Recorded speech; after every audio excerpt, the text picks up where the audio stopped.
દેવાયત પંડિત દાડા દાખવે રે,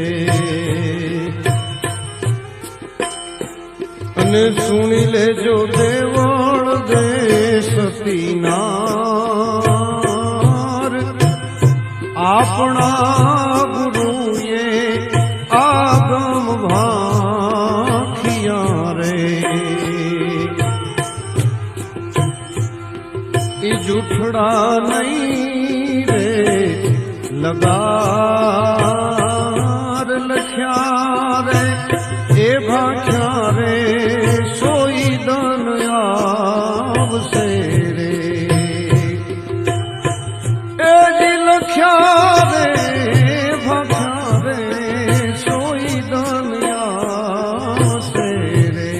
જો તમે સોરઠ કે સૌરાષ્ટ્રના વતની હોતો તો ઉપરનું ભજન તમે અચૂક સાંભળ્યું જ હશે। આ ભજનના રચયિતા જૂનાગઢની નજીક આવેલા વંથલી ગામના ભક્ત અને સંત દેવાયત પંડિત છે।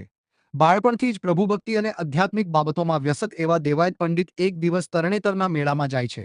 ત્યાં એ ઘણા બધા સાધુ સંતોના સંપર્કમાં આવે છે અને સંસાર પ્રત્યે રસ ઉડી જાય છે।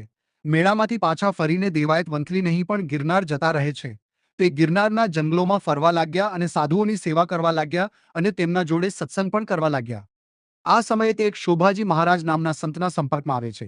એ સંત સાથેના સત્સંગની દેવાયતના માનસ પર જબરી અસર પડે છે। તે તેમને ગુરુ બનાવે છે। દેવાયત પંડિતે પોતાના પત્ની સાથે સૌરાષ્ટ્રના પાંચાળ પ્રદેશમાં આશ્રમ સ્થાપેલો, જ્યાં તેઓ ધાર્મિક પ્રવૃત્તિ કરતા અને સાધુઓની સેવા કરતા। દેવાયત પંડિત પોતાની આગમવાણીને લીધે પ્રખ્યાત છે। આગમવાણીમાં પ્રખ્યાત એવા સરવણ ઋષિ, સહદેવ જોશી અને પછી દેવાયત પંડિત પોતાના ભજનમાં તેમણે પોતાની પત્નીને ઉદ્દેશીને ભવિષ્યનો સચોટ ઉલ્લેખ કર્યો છે। તેમણે આગમવાણીનો શ્રેય પોતાના ગુરુ શોભાજી મહારાજને આપ્યો છે। એમની ભવિષ્યવાણી આ પ્રમાણે છે। દોરડે દીવા થશે, નર દેખી નારી દોડશે, ભવાયા રાજ કરશે, ઘાંચીની ઘાણીએ દેશ પીલાશે। સાધુ અને બાવા ધર્મના નામે ધન કમાવાની દુકાનો ખોલશે। સંત છે હિન્દુના ઘેર માંસ રંધાશે અને અધર્મીઓના ઘેર હશે તુલસી ક્યારો। દીકરીના પૈસે પિતા પરણશે અને મા બાપનું ઘડપણ। ભાઈ આવે તો મન વેરી લાગશે અને સાળો આવે તો મન ભાવે। બેની આવે તો રોતી જાવે અને સાડી આવે તો સાડીઓ લાવે। સતી નારી હવે લાજુ મૂકશે અને ગણિકા ઘૂંઘટ તાણશે। બંધવ પરણશે બેનડી, બેટી પરણશે બાપ। સંત દેવાયત પંડિતની ભવિષ્યવાણી આજે મિત્રો વર્ષો પહેલા કરેલ